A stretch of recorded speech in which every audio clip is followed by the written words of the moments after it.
বুধবার জগন্নাথ ধামের দিলীপও যেতে আপত্তি নেই বিজেপির প্রাক্তন রাজ্য সভাপতি। ক্রমশ দূরত্ব বাড়ছে শুভেন্দুর সঙ্গে।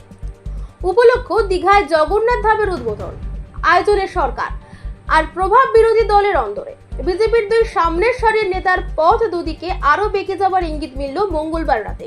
শুভেন্দু অধিকারী যখন দীঘার অনুষ্ঠান বয়কটের পথে, দিলীপ ঘোষ তখন জানাচ্ছেন সময় পেলে জগন্নাথ ধামের উদ্বোধনে হাজির থাকতে তার আপত্তি নেই।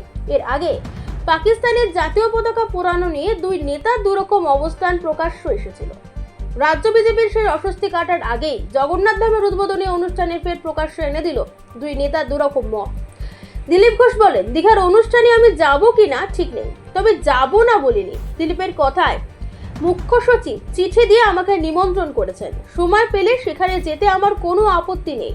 দীঘার অনুষ্ঠান নিয়ে আমার আলাদা করে কোনো আগ্রহ নেই, কিন্তু কোনো বিরোধিতাও নেই।